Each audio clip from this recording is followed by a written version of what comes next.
Hello बच्चों, स्वागत है आप लोगों का एसए ऑनलाइन सॉल्यूशन में। आज आप लोगों का जो सेशन शुरू होने वाला है वो है ऑर्गेनिक एवोल्यूशन। वो कौन सा टॉपिक है जी? ऑर्गेनिक। देखिए, ऑर्गेनिक मतलब समझते हैं? ऑर्गेनिक का मतलब होता है जैव। ऑर्गेनिक का मतलब क्या होता है बाबू? जैव। और एवोल्यूशन जो होता है ना, एवोल्यूशन, इसका अर्थ क्या होता है? इसका अर्थ होता है विकास। यानी कि ये इसका अर्थ हुआ जैव और इसका अर्थ हुआ विकास। अर्थात आज हम लोगों का जो टॉपिक्स है, अब इसका मतलब समझ गए होंगे कि क्या पढ़ना है हम लोगों को। उस टॉपिक्स का नाम क्या है? जैव विकास। जैव विकास किसे कहते हैं? तो देखिए, सबसे पहले समझिए, जीवों के अंदर होने वाली विकास के क्रम को ही जैव विकास कहा जाता है। ठीक है। और ये विकास कैसे होता है? तो देखिए, इसका अगर सटीक डिफिनेशन पूछा जाए बायोलॉजी के टर्म्स में तो कहिएगा, सरल जीवधारियों में, यानी हम लोग सरल जीवधारी है, लगातार और क्रमिक। क्रमिक का मतलब होता है कार्य करके। तो कार्य के अनुसार, सरल जीवधारियों में लगातार कार्य के अनुसार परिवर्तन के फलस्वरूप, कार्य के अनुसार परिवर्तन के फलस्वरूप कोई जटिल जीवधारी का निर्माण होए, उस क्रिया को हम कहते हैं जैव विकास। जैसे मान लीजिए, हम पहले बिल्कुल सरल थे। सरल कहने का मतलब, अरे सड़े हुए नहीं थे जी, सरल थे। सरल का मतलब हुआ सिंपल। हम अपने सिंपल जीवन व्यतीत करते थे, हमें किसी से कोई मतलब नहीं था। आज के दौर में हम लोग क्या हो गए, सबको एक दूसरे के जाने दुश्मन बने हुए हैं।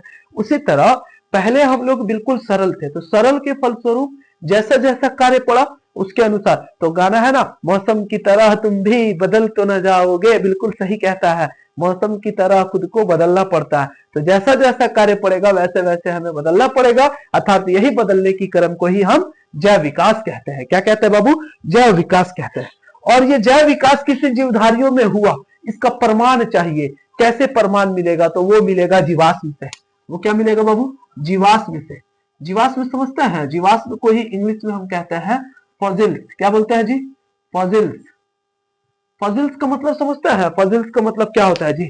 फॉसिल्स का मतलब होता है किसी भी अवशेष। फॉसिल्स को ही हम कहते हैं क्या चीज? अवशेष भी बोलते हैं इसे हम लोग, अवशेष। देखिए, अब इसका मतलब समझिए कि ये क्या होता है। ठीक है।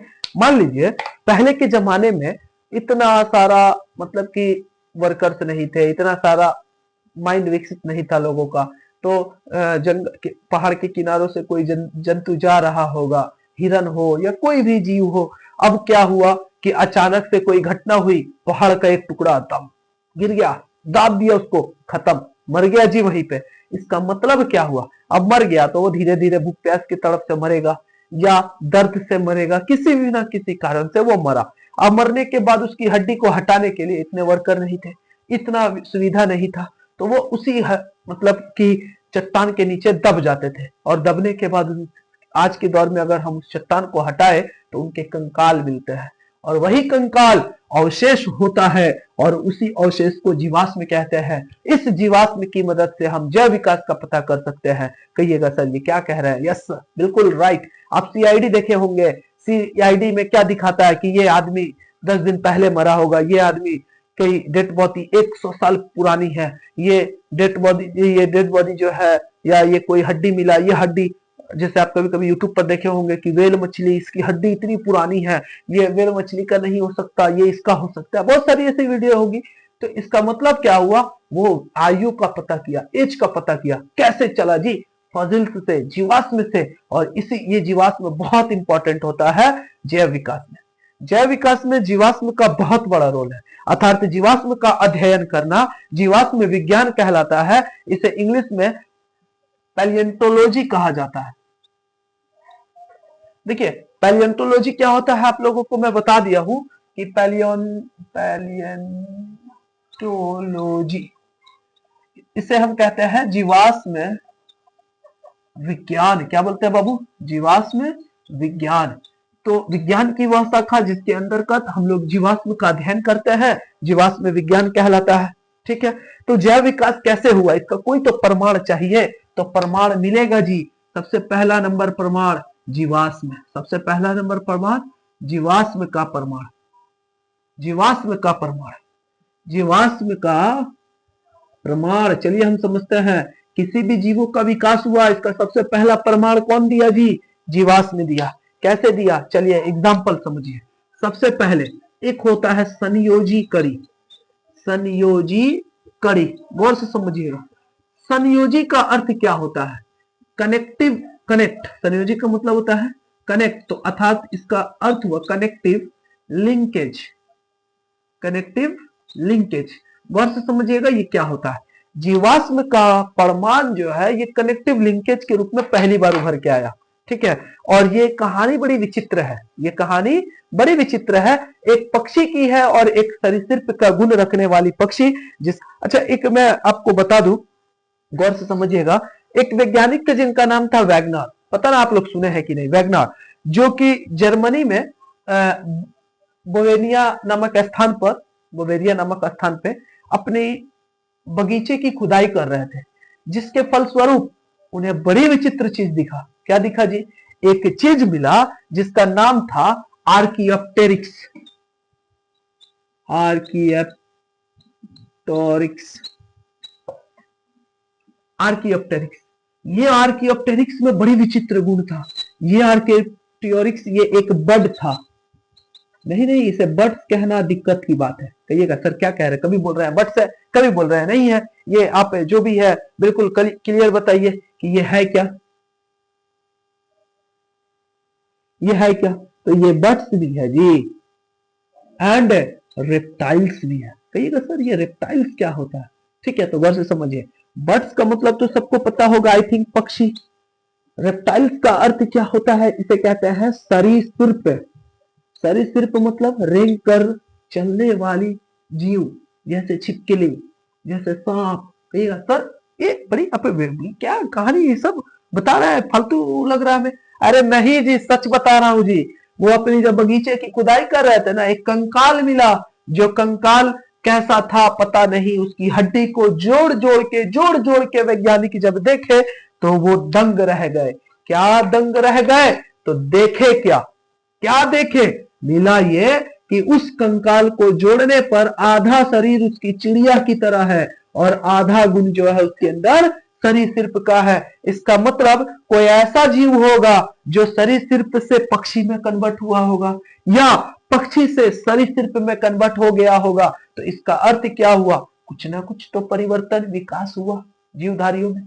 मैं इंसान हूं, आप लोग फिल्म देखे होंगे कोई चीज, सीरियल जैसे नागिन देखे ना, इंसान हूं सांप में बदल जाओ, ऐसा हो सकता है? ऐसा आई थिंक मेरे हिसाब से पॉसिबल नहीं है, बट यहाँ पे वही बात हुई ना कि कोई है बर्ड सरीसृप में कन्वर्ट हो गया, कोई सरीसृप है बर्ड में कन्वर्ट हो गया। अरे भाई ये क्या कह रहा है जी? बिल्कुल सही कह रहा हूं। और ये दोनों का दोनों गुण को कनेक्ट करके रखा है कि नहीं, इसलिए इसका नाम पड़ा आर्कियोप्टेरिक्स। और ये एक कनेक्टिव लिंकेज है, संयोजी कड़ी है, जो मिला था किससे?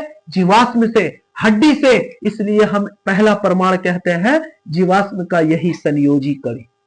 दूसरा प्रमाण कौन देता है जी? घोड़े का जीवाश्म।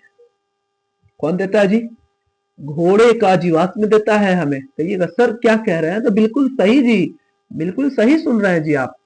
फॉसिल्स ऑफ हॉर्स, इसका इंग्लिश क्या होगा? Fossils of horse. देखिए गौर से समझिएगा जी, फॉसिल्स ऑफ हॉर्स। चलिए मैं समझाऊं जी इसको, गौर से बिल्कुल ध्यान देने वाली बात, ध्यान देने वाली बात जी, समझिए। प्राचीन काल में ये जो घोड़े हुआ करते थे जी, ये लोमड़ी के बराबर थे, फॉक्स है, बिल्कुल सही कह रहा हूं जी। प्राचीन काल में जो घोड़े थे ये फॉक्स के समान थे, लोमड़ी के बराबर। इसका जीवाश्म मिला था पहली बार, और इसके हड्डी को जब पता किया गया, मिलाया गया, उसके अंदर के मटेरियल्स को देखा गया कि किससे मिल रहा है ये, तो मिल रहा था, किससे मिल रहा था जी? तो घोड़े से। तो अर्थात फॉक्स के समान पाए जाने वाली सबसे प्राचीन एक घोड़े की प्रजाति हुई होगी, जिसके अंदर विकास हुआ, जिसके अंदर विकास हुआ, और वो बना क्या चीज? हॉर्स। अरे कोई देखेगा ये मत सोचना कि फॉक्स हॉर्स में कन्वर्ट हुआ जी। Fox like structure, fox like था, लाइक मतलब जैसा, फॉक्स जैसा था घोड़ा। जैसे जैसे इसमें एवोल्यूशन हुआ, क्या हुआ? एवोल्यूशन। एवोल्यूशन के बाद ये बदल गया हॉर्स, ये बदल गया हॉर्स में। इसका मतलब ये फॉसिल्स हमें बताता है कि विकास हुआ कैसे, किसी जीवों में विकास हुआ कैसे। इसका प्रमाण हमें कौन देता है? तो यही देता है जिसका नाम है जीवाश्म, जिसे हम लोग जीवाश्म विज्ञान के नाम से भी जानते हैं। कोई दिक्कत? ये बातें समझ में आ गई। दूसरा प्रमाण कैसे मिला जी? ये नंबर था, बी नंबर लल्ला। कौन सा? B number. इसको कहते हैं भौगोलिक, भौगोलिक, भौगोलिक वितरण का प्रमाण उसको कहते हैं। तो भौगोलिक प्रमाण, कौन प्रमाण जी? भौगोलिक प्रमाण। वर्ष समझिए कि ये कैसा प्रमाण है। इकोलॉजिकल या जियोग्राफिकल, ठीक है, डिस्ट्रीब्यूशन, जियोग्राफिकल डिस्ट्रीब्यूशन का ये क्या है जी? एविडेंस है, जिसमें ए नंबर में कहानी इसकी समझिए कि ये कहानी क्या कह रहा है जी, कहानी क्या कह रहा है। तो चलिए हम कहानी सुनाते हैं, ध्यान से देखिएगा। एक वैज्ञानिक थे जिनका नाम था Charles Robert, Charles Robert Darwin. कौन था जी? Charles Robert Darwin. ये गए थे एक द्वीप पे, बेंगल्स नामक एक जहाज पे बैठ के। बड़ी विचित्र जहाज थी जी, बहुत बड़ा जहाज था अपने प्राचीन काल में। उस पे बैठना लोगों के लिए एक अनसुनी सी बातें हो गई थी। अरे भाई, इतना बड़ा जहाज पे ये बैठ के गए। तो चार्ल्स रॉबर्ट डार्विन बेंगल्स नामक जहाज पे बैठ के एक द्वीप पे गए जिसका नाम था गाल पागोस। कौन द्वीप था जी? गाल पागोस द्वीप पर गए। द्वीप मतलब समझते हैं आइलैंड था, आइलैंड का नाम है जी गाल पागोस द्वीप। आप आज भी गूगल में सर्च कीजिएगा ना, दिखाएगा जी। तो गाल पागोस द्वीप पे गए ना, इनको बड़े विचित्र दिखा चीज। क्या विचित्र चीज दिखा जी? तो अरे भाई, क्या उनको विचित्र दिखा? देखे कि क्या, कि जैसे जैसे भौगोलिक डिस्ट्रीब्यूशन हुआ है, भौगोलिक डिस्ट्रीब्यूशन मतलब जियोग्राफिकल जैसे ही डिस्ट्रीब्यूशन हुआ है, वैसे वैसे जीवों के अंदर विकास हुआ है। कहिएगा सर कैसे कह रहा है? मौसम की तरह तुम भी बदल तो ना जाओगे। ये बात सच की है। कैसे? चलिए हम समझाते हैं। अच्छा, आप आज भी अगर गूगल पे सर्च कीजिएगा ना, यूट्यूब पे सर्च कीजिएगा बुलेट एंट नाम का, तो एक चींटी दिखाई देगी जिसका नाम है बुलेट एंट। मतलब क्या हुआ? बुलेट यानी कि वो चींटी काटेगी तो बुलेट थोड़ी निकलेगा। बुलेट मतलब गोली नहीं, वो काटेगी ना तो गोली लगने के बराबर दर्द होगा और आपकी मृत्यु भी हो सकती है। इतना खतरनाक वो चींटी होता है। तो वो पाया कहाँ जाता है? अमेज़न के जंगल में। कुछ लोग जानते भी होंगे, कुछ लोग ने पहली बार भी सुने होंगे। तो वो गालपागोस द्वीप पे गए ना, देख के दंग हो गए। क्या देख के दंग हो गए? भाई, अधिकतर जो हमारे जहाँ यहाँ की चींटियां है, उससे खतरनाक चींटियां यहाँ पे है। हमारे यहाँ पे जिस पक्षी को कुछ ऐसी पक्षी है जिसका हम शिकार कर सकते हैं, और वो क्या थी जी, खाते हैं हम लोग, वहां पे भी वैसी कुछ पक्षियां थी, लेकिन सेम पक्षी नहीं था। अरे तब भाई, जैसा जैसा परिवर्तन हुआ, जैसे जैसी जगह पर हम गए, वैसा वैसा जीवों के अंदर विकास हुआ। और इसका प्रमाण दिया कौन? Charles Robert Darwin. कहां जाकर? गालपागोस द्वीप पे जाकर। आई थिंक आप लोगों को इसमें किसी भी तरह का कोई दिक्कत नहीं होगा। अपना सी नंबर प्रमाण, एविडेंस, सी नंबर एविडेंस जी, जिसका नाम है शारीरिक संरचना का विकास या प्रमाण। शारीरिक संरचना, कहिएगा सर शारीरिक संरचना में कैसे होगा जी? तो चलिए ना हम बताते हैं। शारीरिक संरचना, शारीरिक संरचना, शारीरिक संरचना का प्रमाण, एविडेंस ऑफ। देखिए, एविडेंस ऑफ क्या हो जाएगा? एनाटॉमी। कौन सा एनाटॉमी? तो बड़ी एनाटॉमी मतलब आंतरिक संरचना ही होती है, ठीक है। तो इसी को अभी हम लोग पढ़ रहे हैं, शारीरिक संरचना का प्रमाण। गौर से देखिएगा, ध्यान देने वाली बात है। कौन सी बात है? तो चलिए अभी हम समझाते हैं। शारीरिक संरचना में देखा गया ना, तो 3 तरह के अंग ऐसे दिखे जो हमारे बॉडी के अंदर प्रेजेंट है। कहिएगा सर 3 अंग? हाँ बिल्कुल 3। पहला अंग दिखा जिसका नाम था समजात अंग, समजात अंग। इसे हम इंग्लिश में होमोलोगस ऑर्गन कहते हैं। दूसरा अंग दिखा जिसका नाम था समवृत्ति अंग, समवृत्ति अंग। इसी अंग को असमजात अंग भी कहते हैं। तीसरा जो अंग दिखा, वो अंग दिखा अवशेषी अंग। कौन सा अंग जी? अवशेषी अंग। ये 3 तरह के अंग दिखे जी। ये कितने तरह के अंग दिखे हैं? 3 तरह के अंग। तो समजात अंग में क्या देखा गया? हमारे बॉडी के अंदर कुछ ऐसे अंग है जिसकी रचना, जिसकी रचना समान, रचना समान, परंतु कार्य क्या होता है जी? कार्य भिन्न भिन्न होते हैं। कार्य क्या होता है जी? भिन्न भिन्न, भिन्न भिन्न होते हैं। मल्टीप्लाई किया है 2 से, इसका मतलब 2 बार। भिन्न भिन्न होते हैं, समजात अंग कहलाता है। इसका एग्जाम्पल में जैसे पूछ देता है, जैसे हाथ, किसका हाथ जी? एक्चुअली हम ही लोग का हाथ होता है। पैर, किसका पैर? तो घोड़े का पैर अगर हम बात कर दे, जैसे घोड़े का पैर, घोड़े का पैर,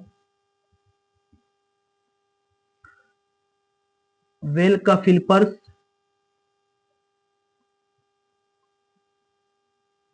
फिलपर, बहुत सारी। चलिए अच्छा, सब देखिए इसका मतलब क्या हुआ, इसको थोड़ा डिटेल्स कर लिया जाए समझातंक को। तो चलिए हम समझा देते हैं। समझातंक कहता है वैसे अंग जिसकी रचना और उत्पत्ति समान हुई हो, यानी कि रचना समान या उत्पत्ति भी समान, परंतु कार्य क्या होता है? भिन्न भिन्न होता है, समझातंक कहलाता है। इसके एग्जाम्पल में जैसे मनुष्य के हाथ, घोड़े के पैर, वेल के फिलपर्स, तीनों का अगर मैं कंपैरिजन करूं तो क्या चीज दिखा? हम अपनी हाथों की मदद से लिख सकते हैं, हाथ की मदद से पकड़ सकते हैं, हाथ की मदद से हम बहुत सारी क्रिया को कर सकते हैं। कहिएगा सर घोड़े के पैर की भी मदद से कर सकते हैं। अरे हाथों का मुख्य कार्य है पकड़ना, यही ना है। पैर का मुख्य कार्य क्या है? तो पैर का मुख्य कार्य है दौड़ना। अरे हुआ ना जी, दौड़ना। अरे पकड़ने को उससे भी पकड़ सकते हैं, लेकिन आपको विचित्र नहीं लग रहा है? पैर से कैसे पकड़िएगी जी किसी भी चीज को? तो घोड़े का पैर का मुख्य कार्य हुआ दौड़ना। वेल मछली के फिलपर्स से भी पकड़ सकते हैं। अरे पकड़ने को पकड़ सकते हैं, लेकिन उसका मुख्य कार्य अगर बात किया जाए तो मेन काम है स्विमिंग, तैरना, यही ना है। लेकिन अगर मैं बात करूं उनकी रचना की, रचना समझते हैं, बनावट, उत्पत्ति, तो सबकी संरचना एक कॉमन चीज से बनी है जिसका नाम है हड्डी। और वो हड्डी में जो रसायन मिले थे, ह्यूमस, रेडियोल्ना, कार्पल्स, मेटाकार्पल्स, सब समान थी। इसमें हड्डियां जो थी वो सब हड्डी क्या थी जी? हड्डियां सब समान थी, हड्डियां समान थी जी, समान। आप सोचो जब हड्डियां समान होगी तो भाई जाहिर सी बात है कि अंग को हम समजात अंग ही कहेंगे। ठीक है। अब समवृत्ति में इसका ऑपोजिट कर दीजिए, जस्ट इसका ऑपोजिट। रचना समान परंतु कार्य भिन्न भिन्न, तो रचना असमान परंतु कार्य समान होता है। जैसे चलिए, रचना भिन्न भिन्न, भिन्न भिन्न परंतु कार्य समान होते हैं। रचना भिन्न भिन्न परंतु कार्य कैसे होते हैं जी? समान होते हैं। जैसे तितली का पंख, तितली का पंख, पक्षी का पंख, पक्षी का पंख, चमगादड़ का पंख, चमगादड़ का पंख। समझ में आ रहा है जी? देखिए अब इसको थोड़ा सा समझ ले, समवृत्ति अंग को। देखिए समवृत्ति अंग क्या कहता है? वैसे अंग जिसकी रचना अलग अलग हुई हो, इसमें सेम था, हड्डी से बना है, हड्डी के अंदर जो जो कंपोनेंट्स मिल रहा है सब में समान है, लेकिन इसमें अलग है जी। समवृत्ति अंग कहता है जिसकी रचना अलग अलग परंतु कार्य समान होते हैं, समवृत्ति अंग कहलाते हैं। यानी कि बनावट अलग अलग, कार्य एक समान हो, उसे हम समवृत्ति अंग कहेंगे। चलिए एग्जांपल में डिटेल्स करते हैं। जैसे तितली का पंख। अब देखिए तितली देखे हैं कभी? बटरफ्लाई। तो तितली का जो पंख देखिएगा ना, उसको जब पकड़िएगा बड़ी कोमल होता है जी। उसके अंदर, उसके ऊपर का लगा हुआ काइटिन हमारे हाथों में लग जाता है, रंग, कलर। बचपन में आप लोग पकड़े होंगे, हाथों में लग जाता होगा। तो तितली का पंख देखे, बड़ी विचित्र है, बनावट अलग है। अच्छा, पक्षी का पंख देखे तो भाई सच में उसकी भी बनावट अलग है। कैसे? उसमें रवे है, पंख है जी। अरे पंख है ना, हड्डी है उसमें भी। पक्षी के पंख में हड्डी होता है, लेकिन चमगादड़ का पंख देखिएगा ना, इसमें रवा नहीं होता है, रोआ नहीं होता है, उसमें धड़ पाया जाता है, चमड़ा, और ये चमड़े से ही कनेक्ट होता है पूरा। तो तीनों की रचना अलग अलग हुई है लेकिन कार्य एक समान है। उड़ना, क्या करना, फ्लाई करना। तो इसका मतलब रचना और उत्पत्ति भिन्न भिन्न परंतु कार्य समान। कौन सा अंग? समवृत्ति अंग। कोई दिक्कत? चलिए लास्ट वाला टॉपिक है जिसका नाम है अवशेषी अंग। इस अंग का डिटेल्स कर दिया जाए। देखिए हमारे शरीर में कुछ ऐसे भी निष्क्रिय अंग है, कुछ ऐसे भी निष्क्रिय अंग है। निष्क्रिय मतलब समझते हैं, जिसका इनएक्टिव, निष्क्रिय अंग है जिसका कोई काम नहीं है, जिसका कोई भी कार्य शरीर में नहीं है। हालांकि है तो नुकसान भी नहीं है, ये जन्म से ही है लेकिन इसका कोई काम नहीं होता है, तो उस अंग को अवशेषी अंग कहते हैं। कहिएगा सर कौन ऐसा अंग है जी हमारे में कि हमें हमारे काम का नहीं है? तो इसमें देखिए अपेंडिक्स नाम सुने हैं? अपेंडिक्स, अपेंडिक्स जिसको वॉरिफॉर्म अपेंडिक्स बोलता है। यही अपेंडिक्स के अंदर खाना वगैरह, पचा हुआ भोजन कभी कभी स्टोर हो जाता है तो पेट में दर्द वगैरह होने लगता है, जिसे अपेंटिस बोलते हैं, और इसी अपेंडिक्स को काट के अपेंडिक्स को ऑपरेशन में अलग किया जाता है। तो अवशेषी अंग है ये, इसका कोई कार्य नहीं है, इसका कोई भी कार्य नहीं है। अरे नहीं है जी, बिल्कुल सच कह रहा हूं। नेक्टेटेटिंग मेम्ब्रेन, मेरे आंखों में एक मेम्ब्रेन है जिसका नाम है नेक्टेटेटिंग। कोनो काम का ना है जी, खत्म हो जाएगा, कोई भी फर्क नहीं पड़ेगा हमें। कर्ण पल्वा की पेशी, देखिए पहले बचपन में कुछ कुछ बुढ़ापे बूढ़े लोगों को देखिएगा कर्ण, कान के ऊपर क्या होता है जी, रवा पाया जाता था बड़ा बड़ा। कोई काम का है जी? अरे काम का है कोई? अवशेषी अंग है, उसका कोई भी कार्य नहीं है। मनुष्य के पूंछ है, क्या कह रहे थे? अरे बिल्कुल सही कह रहा हूँ जी, आप लोग सुने भी होंगे। मनुष्य जो है ये बना है बंदरों से, बानर से। इसीलिए देहात में लोग, कभी कभी गाँव साइड में लोग बोल देता साहब बानरे रह गई, मतलब क्या हुआ जी कि बंदर से जन्म हुआ। आप पीछे की तरफ देखिएगा ना, बिल्कुल कमर के पास में एक छोटा सा हड्डी की तरह निकला हुआ दिखाई देगा, उभरा हुआ संरचना। ठीक है, वही संरचना जैसे आप कभी देखे होंगे ना, ऐसे होता है अपना स्पाइनल कॉर्ड, हल्का ऐसा टेढ़ होता है, टेढ़ा होता है। इधर लास्ट वाला जो भाग है ना, यही भाग की हड्डी जो होती है कोई काम का नहीं है, इसे टेल बोलते हैं। टेल ऑफ ह्यूमन, टेल है, पूंछ है जी, इसका कोई भी हड्डी का काम नहीं है। यह एक वेस्टिगल ऑर्गन्स या निष्क्रिय अंग या अवशेषी अंग में इसको रखा गया है। कोई दिक्कत? आई होप आप लोगों को ये समझ में आ गया होगा कि समवृत्ति अंग क्या होता है और भी बहुत सारे अंग क्या होते हैं सबके बारे में। अब ये तो तीन परमाणु है ना, सी। डी नंबर जो परमाणु है वो है भ्रूण का। वो कैसा है जी? भ्रूण का।